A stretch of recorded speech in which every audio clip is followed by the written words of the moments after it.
ta không là chịu qua nữa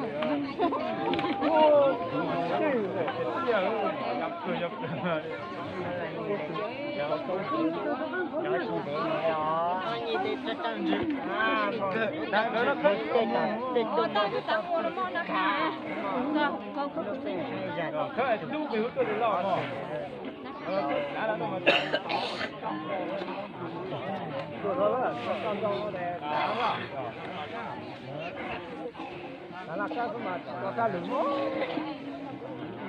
phải không?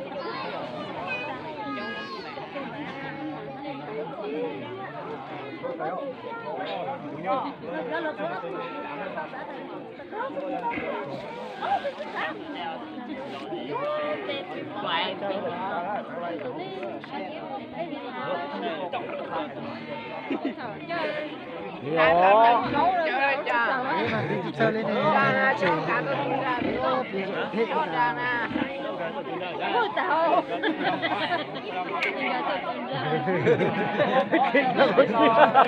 Biến đâu đi một chỉ cái chỗ, đi một chỉ cái chỗ. Dạ tôi tự phải cho liên tục cái gì cũng có cái vấn đề đó. Ăn nua tự rồi. Tôi tự ai ó rồi. Cho chỉ câu cho ta kia. Tiếng đó chỉ một chỉ ngô. Đấy chỉ nó chỉ cho tự này là chỉ. Rồi sai chỉ đó hả? Được cái gì cái tổng cái đấy thì cả nhà mới tôi dùng sai thì. Ô rồi sai cái Ô độc tài hiểu. cái kinh rồi nó sai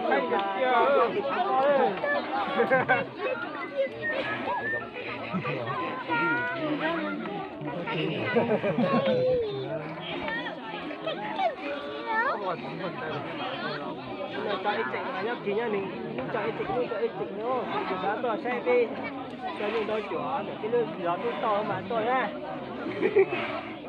trong thế trong đây nó phải điểm đủ rồi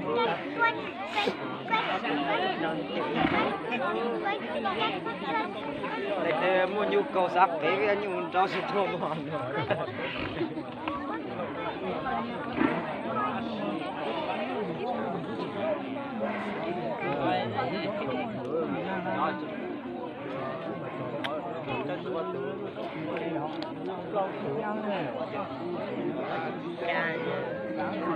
Có rồi, có được con. Có lão nó không đà, có cho tôi giá cả có con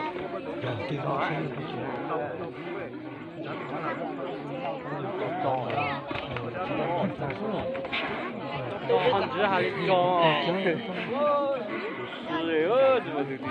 我是长了哟。我这边老多了，我那个可以，我还得要。我要对子。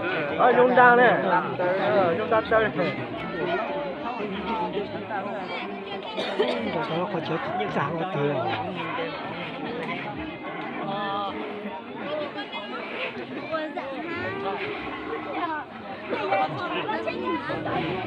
Chẳng một ôn gió đó. Thanh ơi, Thanh, ra bên đây bên chưa? Ra bên đây chưa nè? Đấy.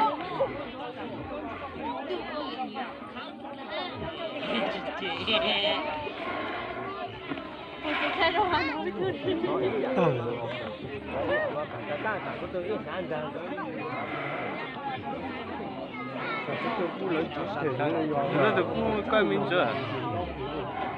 他不顾呢，他不顾那几天，我可过都可以哟。你不能顾我的人。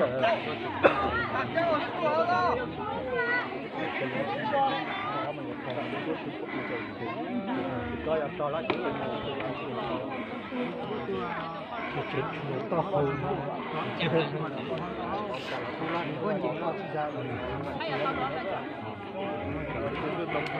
có thể coi nó sang cũng cho có thể cua sang thì bắt đầu đi ra họ lừa chỉ cần sung nó chọc cơ thể tí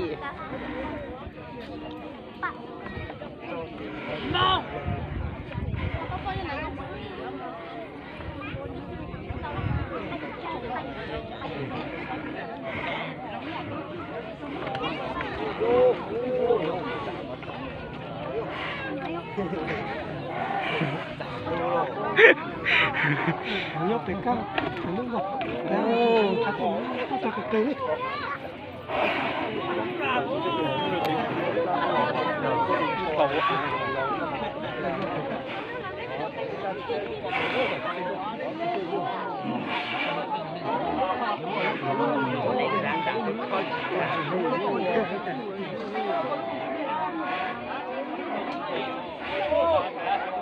tôi nó kỉnh á Không, mất lột khí. nó lột khí nó nó lột khí cái tay nó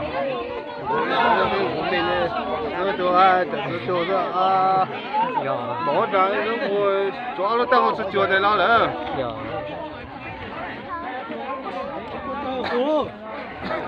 Đâu plot không? bên trong tôi trốn ho Nhưng đâu mà mình lang phút nó là trốn chưa được sai đúng không? có con gì mà nó tròn trâu rồi.